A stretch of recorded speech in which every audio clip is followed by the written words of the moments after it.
Hello दोस्तों, welcome to my channel world book. Video start करने से पहले मेरे चैनल को सब्सक्राइब करें। आज हम बात करेंगे जय शेट्टी द्वारा लिखित पुस्तक थिंक लाइक अ मॉन्क। इसको पढ़कर आपको पता चलेगा कि आपके कष्टों का असली कारण क्या है। कारण जानकर आपको उसके निवारण का भी तरीका पता चलेगा। ये सब जानकर आप सच्ची खुशी, शांति और संतुष्टि पा सकेंगे। दिन प्रतिदिन होने वाला स्ट्रेस और एंग्जाइटी भी हमेशा आपसे दूर रहेंगे। इस किताब को लेखक ने 3 भागों में बांटा है। Part 1 let go, part 2 grow, part 3 give. आइए एक एक करके इन तीनों की समरी सुनते हैं। Part 1 let go. इस भाग में लेखक ने बताया है कि जो निगेटिव चीज़ें आपने पकड़ रखी हैं उन्हें छोड़ दीजिए। इसके लिए सबसे पहले आप अपनी आइडेंटिटी के बारे में समझिए कि आखिर आप हैं कौन। आइडेंटिटी, क्या आप एक जॉब के लिए स्ट्रगल कर रहे व्यक्ति हो? क्या आप एक डिप्रेशन में जी रहे व्यक्ति हो? या क्या आप बिजनेस में फेल्ड व्यक्ति हो? आखिर आप हो क्या? आप जो हैं, क्या आप वही हैं या आपको सच में कुछ और होना चाहिए? तो दोस्तों, इस भाग में लेखक ने यही बताया है। हम जब बच्चे थे तो क्या थे? हम ना कोई टीचर थे, ना दुकानदार, ना जॉब के लिए परेशान व्यक्ति थे, ना हमें डिप्रेशन था। हम सिर्फ एक उन्मुक्त जीव थे, खुश थे, ताजगी और स्फूर्ति से भरे हुए थे। लेकिन धीरे धीरे हमारे मन के शीशे पर धूल जमा होने लगती है। ये धूल हमारे खुद के एम्बिशंस की हो सकती है या समाज के द्वारा कही गई निगेटिव बातों की भी हो सकती है। हम बहुत बड़ी बड़ी डिज़ायर पाल लेते हैं। हमें लगता है जब इतना पैसा होगा तो फिर हम खुशी से जी लेंगे। ये एक तरह की धूल ही है। क्या सिर्फ पैसे वाला आदमी ही खुश होता है? एक अमीर आदमी का अगर डाइवोर्स हो जाए या डायबिटीज़ आदि हो तो क्या वह खुश रह पाएगा? उसके मुकाबले वह गरीब आदमी ज़्यादा खुश होगा जिसकी पत्नी अपने हाथ से खाना बनाकर खिला रही हो या उसे कोई बीमारी ना हो। ऐसे ही हम बिज़नेस में फेल होने से इसलिए डरते हैं क्योंकि हम सोचते हैं कि लोग क्या कहेंगे। तो दोस्तों, इस तरह की धूल को अपने मन के आईने से साफ कीजिए। आप देखेंगे कि आपको अपनी आइडेंटिटी और जीने का असली मकसद पता चलेगा। आप फिर से बच्चे की तरह खुश और टेंशन फ्री जीवन जीने लगेंगे। अपनी आइडेंटिटी को जान लेने के बाद आपको निम्न चीज़ें छोड़ देनी चाहिए, जैसे लोअर वैल्यूज़। दोस्तों, बहुत से लोगों में लोअर वैल्यूज़ पाई जाती है जिनकी वजह से लाइफ की वैल्यू भी कम हो जाती है और ऐसे लोग कभी खुश नहीं रह पाते। उन्हें लगता है कि लोअर वैल्यूज़ से वे सच्ची खुशी हासिल कर लेंगे, लेकिन यही उनकी गलत सोच है। कुछ लोअर वैल्यूज़ है लालच, दूसरों से जलन, क्रोध और कामुकता। बहुत लोग लालच में आकर स्कैम तक कर देते हैं और फिर देर सवेर उनका पतन हो जाता है और इज्जत भी मिट्टी में मिल जाती है। इसलिए लालच जैसी लोअर वैल्यूज़ को जाने दें। दूसरों की तरक्की से जो जलते हैं उन्हें हाई बीपी, स्ट्रेस और एंग्जाइटी जैसी बीमारियां घेर लेती हैं। इसलिए कभी दूसरों से जलन ना करें, इसके बजाय उसकी तारीफ़ करें और खुद भी प्रेरणा लें। आप देखेंगे कि इसी से आपका भला होगा। क्रोध करने से भी आदमी को बहुत नुकसान होता है। ऐसे ऐसे झगड़े हो जाते हैं जिनमें भाई भाई ही खून के प्यासे हो जाते हैं और ज़िंदगी ही खराब हो जाती है। हमारे पास एक ही ज़िंदगी है, उसे हंसी खुशी बिताना चाहिए, ना कि लड़ झगड़ कर। कामुकता से भी इंसान का पतन हो जाता है। कितने लोग ऑफिसेस में सेक्सुअल हैरेसमेंट करने लगते हैं जिससे उन पर तरह तरह के केसेस हो जाते हैं और इज्जत भी मिट्टी में मिल जाती है। ऐसे आदमी से फिर कोई बात करना नहीं पाता। इसलिए स्पिरिचुअल रहने से कामुकता को हटाया जा सकता है। तो दोस्तों, इन लोअर वैल्यूज़ को अपनी लाइफ से जाने दें। यही एक मोंक करता है। वह बहुत ही शांत रहता है, काम में भी संतुष्ट रहता है, सबसे दयालुता से बात करता है। इसलिए आप भी लोअर वैल्यूज़ को दूर करें और हायर वैल्यूज़ अपनाएं। फियर, बहुत से लोग डर के साए में ज़िंदगी गुजार रहे हैं। किसी को लगता है उनकी जॉब चली जाएगी, किसी को लगता है उनका बिजनेस असफल हो जाएगा, किसी को लगता है कि वे इस परीक्षा को उत्तीर्ण नहीं कर पाएंगे, या कोई सोचता है उनका प्यार उनसे दूर ना हो जाए। तो इस तरह से कई तरह के डर हमें घेरे रहते हैं। लेखक कहते हैं कि इन सब डरों का कारण हमारी अटैचमेंट यानी आसक्ति है। इसलिए इन सब डरों को दूर करने का तरीका है डिटैचमेंट। एक साधु कभी भी चीज़ों से अटैच नहीं होता। ना उसे घर का मोह है, ना जॉब का, ना पैसे का। खाना भी जैसा मिल जाए वह खा लेता है। उस अच्छे खाने से भी मोह नहीं है, इसलिए वह हमेशा निडर होता है। उसका मन हमेशा शांति और संतुष्टि से भरा रहता है। तभी साधु लंबी और स्वस्थ जिंदगी जी पाते हैं। तो दोस्तों, आज से ही चीज़ों से मोह का त्याग कर दें। सिर्फ अपना कर्म करें, मोह नहीं। जॉब नहीं भी मिलेगी तो कोई प्रलय नहीं आ जाएगी, हो सकता है आपके साथ उससे भी अच्छा कुछ हो जाए। Remove negativity. आजकल की दुनिया में हर तरफ निगेटिविटी बढ़ती जा रही है। सोशल मीडिया और टीवी चैनल्स के जरिए तो इसे बहुत ही ज़्यादा बढ़ावा मिल रहा है। हर इंसान कड़वा बोल रहा है, ज़ोर से बोल रहा है। अगर दोस्तों आप भी ऐसा करते हैं, अर्थात निगेटिविटी फैलाते हैं, तो इसे भी अपने से दूर कर दें, क्योंकि what goes around comes around, या बोए पेड़ बबूल के तो आम कहाँ से होए। जैसा आप कम करते हैं वैसा ही आपको फल मिलता है। अगर आप दूसरों की निगेटिविटी के विक्टिम हैं, तब भी आप इसे खुद से दूर कर दें। कई बार हम खुद को ही क्रिटिसाइज़ करने लगते हैं। ऐसा करने भी आपके लिए अच्छा नहीं है। निगेटिविटी से लड़ने के लेखक ने 3 स्टेप बताएं। पहला, साइट। हमारी ज्ञानेंद्रियाँ यानी सेंस ऑर्गन हमें बहुत प्रभावित करते हैं। सुबह उठने से पहले कभी कभी निगेटिव चीज़ें जैसे टीवी की न्यूज़ या व्हाट्सएप या फेसबुक आदि चेक ना करें। ऐसी चीज़ें देखें जो आपको सारे दिन के लिए पॉजिटिव एनर्जी से भर दें। जैसे उगते सूर्य को देखें, खिले हुए फूलों और कलियों को देखें, अपने परिवार के लोगों का फ़ोटो देखें जिनसे आप प्यार करते हो, ईश्वर का फ़ोटो देखें। दूसरा है स्मेल। स्मेल भी एक बहुत पावरफुल इंद्रिय है। स्पा, परफ्यूम या इत्र आदि की इतनी बड़ी इंडस्ट्रीज इसी इंद्रिय की बदौलत चले हुए हैं। अच्छी स्मेल में हमें तरोताज़ा कर देती है, एक नई स्फूर्ति और ऊर्जा भर देती है। दूसरी ओर बुरी स्मेल हमें बीमार सा कर देती है, लोगों को उकाई तक आ जाती है। इसलिए आप नेचुरल खुशबू का इस्तेमाल करें। अपने लिए छोटा सा बगीचा ज़रूर बनाएं, अपने घर में भी फूल लगाएं। अच्छे और खुशबूदार वातावरण से आप हमेशा पॉजिटिविटी से भरे रहेंगे।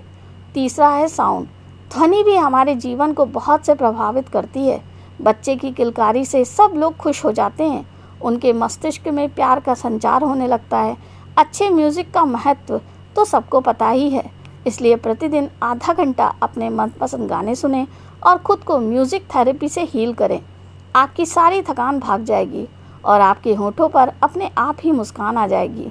तो दोस्तों, ऊपर दिए गए तीनों तरीके आपको दिन भर तरोताज़ा और खुश बनाए रखेंगे। इन्हें ज़रूर अपनाएं। निगेटिव थॉट हटाने का 3 स्टेप तरीका: स्टॉप, स्पॉट, स्वैप। अगर आपको ज़्यादा सोचने की आदत है या एक ही विचार बार बार आपके दिमाग में आता रहता है, तो इसके लिए 3 स्टेप्स का ये फार्मूला इस्तेमाल करें।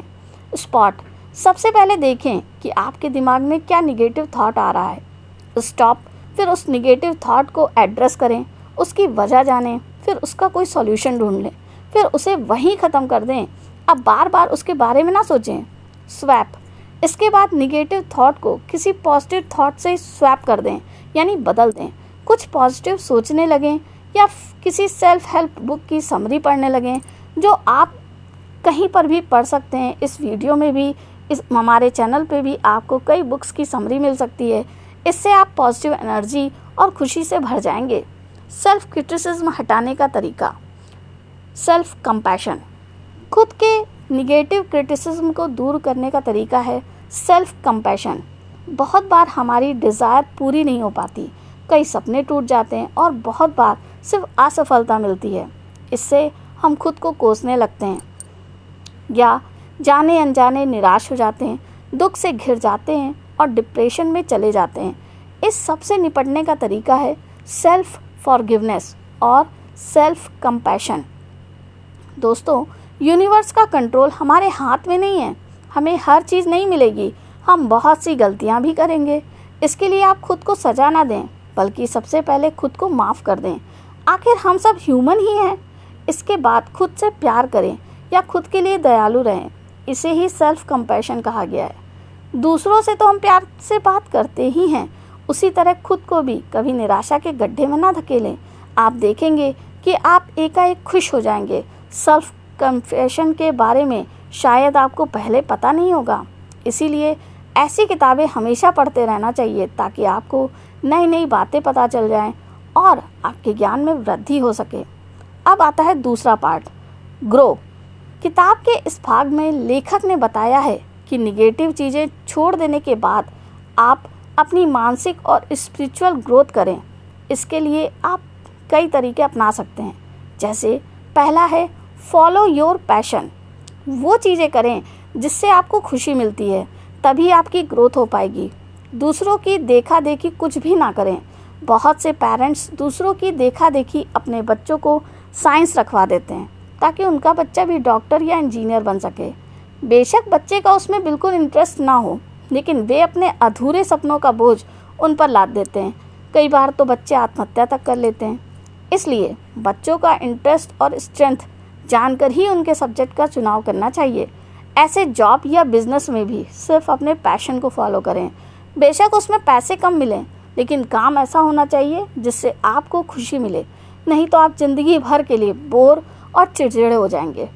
पैशन ढूंढने के लिए जापानी तरीके इकिगाई के बारे में पढ़ें। दूसरा है गुड इंटेंशन। किसी भी काम को अच्छी नीयत से करें। किसी की हेल्प कभी ये सोच कर ना करें कि बदले में वह भी आपकी हेल्प करेगा। निसंदेह हेल्प वापस आती है, लेकिन सिर्फ त्याग भाव से ही हेल्प करें, तभी आपको उसका पुण्य भी प्राप्त होगा। कभी किसी का अहित ना करें, इससे आपकी आत्मग्लानि से भर जाएगी। तीसरा है पावर ऑफ रूटीन्स। हमेशा रूटीन में काम करें। रूटीन का मतलब है निश्चित समय पर निर्धारित काम करना। जैसे सुबह 5 से 5:30 बजे तक अगर एक्सरसाइज का टाइम रखा है तो रोज़ाना उस समय एक्सरसाइज ही करें। यह नहीं कि 4 दिन तो एक्सरसाइज कर ली, फिर कभी यूट्यूब देखने पड़ गए या फेसबुक में बिजी हो गए। ऐसे ही 6 बजे राइटिंग का टाइम रखा है तो रोज़ लिखें। इसी तरह मॉन्क भी रूटीन में प्रतिदिन मेडिटेशन करते हैं और लाइफ में कभी दुखी नहीं होते। उनका हृदय हमेशा शांति, संतुष्टि और खुशी से भरा होता है। वह भी तब जब उनके शरीर पर एक पतला सा कपास का ही कपड़ा होता है, क्योंकि वे अंदर से शांत होते हैं। चौथा है plan your next day the night before. दोस्तों, कई बार हमारे पास करने के लिए बहुत से काम होते हैं, लेकिन अक्सर हम कुछ ज़रूरी काम करना ही भूल जाते हैं, क्योंकि हमारे दिमाग में बहुत से थॉट आते हैं जिनमें हमें कन्फ्यूज़न भी हो जाता है। इसलिए आप सोने से पहले अगले दिन की प्लानिंग कर लें। जो भी काम है उन्हें पेपर पर या मोबाइल में नोट कर लें। इससे आपको क्लियर हो जाएगा कि कितने काम हैं और कौन से काम बहुत ज़रूरी हैं। अगले दिन आप एक एक करके उन कामों को करते जाएं। इससे आपको कन्फ्यूज़न नहीं होगा और काम भूल जाने की वजह से एंग्जाइटी भी नहीं होगी और आप हमेशा शांत रहेंगे। पांचवा है इंटीग्रेट टाइम एंड लाइफ। कुछ लोग टाइम को बांट देते हैं। वे सोचते हैं कि जब नौकरी लगेगी तो वे खुश हो जाएंगे, या जब गाड़ी आएगी तो उन्हें खुशी मिलेगी, या घर ले लेंगे तो सब सेटल हो जाएगा, आदि आदि। लेकिन इन चीज़ों में कई सालों लग जाते हैं, तो क्या तब तक आप ज़िंदगी को नहीं जिएंगे या खुशी का इंतज़ार करते रहोगे? एक मॉन्क कभी ऐसा नहीं करता। वह हरदम खुश रहता है, क्योंकि उसे पता होता है कि गया दिन वापस नहीं आएगा। ना ही वह खुश होने के लिए जॉब, गाड़ी, बंगले आदि का इंतज़ार करता है। वह तो एक फूल को खिलते देखकर ही खुश हो जाता है। तो दोस्तों, आप भी जान लीजिए कि टाइम आपकी ज़िंदगी का अभिन्न अंग है। इसे हिस्सों में ना बांटें, बल्कि इससे साथ साथ आगे बढ़ें, और वह भी खुशी और संतुष्टि के साथ। वक्त आने पर जॉब और बाकी लग्जरीज भी मिल जाएंगी। छठा है fill your mind with positive thought. अपने दिमाग में हमेशा पॉजिटिव थॉट्स ही भरें। सुबह उठते ही आप कोई सेल्फ हेल्प बुक पढ़ें। इससे आप देखेंगे कि आप एक अदृश्य ऊर्जा से भर जाते हैं। ज़िंदगी में आगे बढ़ने के लिए इंस्पायर फील करें। ऐसा अक्सर करते रहें, क्योंकि आपने खुद अनुभव किया होगा कि मोटिवेशन की उम्र ज़्यादा लंबी नहीं होती। इसलिए अक्सर पढ़ते रहें। अब बात आती है पार्ट 3 की, यानी गिव। दोस्तों, इस भाग में हम पढ़ेंगे कि कैसे आप देने की प्रवृत्ति पैदा करें। इससे आप सच में एक खुश और संपूर्ण इंसान बन पाएंगे। सबसे बड़े दानवीर कर्ण थे। वे कुछ भी दे सकते थे, लेकिन आपको अपनी धन संपत्ति देने की ज़रूरत नहीं है। अब देखते हैं लेखक क्या देने की बात कर रहा है। मुदिता। हर मॉन्क को मुदिता के बारे में बताया जाता है। आप भी इस कॉन्सेप्ट को जानकर लाइफ में यूटिलाइज कर सकते हैं। मुदिता का मतलब है दूसरों को सिंपैथी यानी सहानुभूति देना और दूसरों की खुशी में खुश होना। अगर ये 2 बातें आपने सीख ली हैं तो आपका जीवन बदल जाएगा। आजकल हर कोई दूसरे को नीचा दिखाने में लगा रहता है, दूसरों से कड़वा बोलता है। इससे दूसरे भी ऐसा ही करते हैं। इससे सिर्फ निगेटिविटी फैलती है, खुशी नहीं। इससे बेहतर है कि अगर कोई आपसे बात करे तो प्यार से उसकी बात सुने, और उसे कोई कष्ट है तो सिंपैथी दें, ना कि उसे क्रिटिसाइज़ करने लग पड़ें या डांट दें। दूसरों का कष्ट और दर्द समझें। इसी तरह अगर किसी को कोई खुशी या तरक्की मिलती है तो ईर्ष्या या जलन ना करें। जलन का तो नाम ही काफ़ी है, ये आपको अंदर से जलाने लगती है।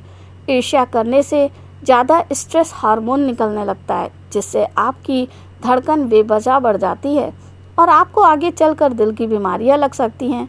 एकदम से तो पता ही नहीं चलता। तो दोस्तों, आज से आप मुदिता का प्रिंसिपल भी जीवन में अपना लें। आपका जीवन आज से ही बदल जाएगा। फिर रिलेशनशिप्स, कोई भी रिश्ता हो उसे मजबूत रखने के लिए आपको 3 चीज़ों पर ध्यान देना चाहिए। प्रेजेंस, जब भी किसी को आपकी हेल्प की ज़रूरत हो तो निस्वार्थ भाव से आगे बढ़ चढ़कर उनकी मदद करें। प्रेजेंट रहें, गायब ना हो जाएं। फिर है अटेंशन, उन्हें जो भी कष्ट हो उसे ध्यानपूर्वक सुनें और फिर उसके निवारण हेतु कार्य करें। बहुत से लोग दूसरों के कष्ट में आनंद लेने लगते हैं। इससे उनके साथ भी आगे ऐसा ही होता है, क्योंकि कष्ट किसे नहीं होता। इंटीमेसी, प्रगाढ़ता बढ़ाने के लिए ट्रस्ट और प्यार अपनाएं। उन्हें हर्ट करने वाली बातें कभी ना बोलें, उनका ट्रस्ट कभी ना तोड़ें। जो प्रॉमिस किया है उसे हर हाल में निभाएं। अगर कोई चीज़ संभव ना हो तो उसका प्रॉमिस ना करें, लेकिन जितना आपसे हो सके उनकी हेल्प करें। तो इस प्रकार इस बुक की समरी यहीं पर समाप्त होती है। ऐसी ही बुक समरी सुनने के लिए मेरे चैनल को सब्सक्राइब करें, और पसंद आई हो तो कमेंट करके ज़रूर बताएं कि आपको इस वीडियो में क्या अच्छा लगा। थैंक यू, धन्यवाद।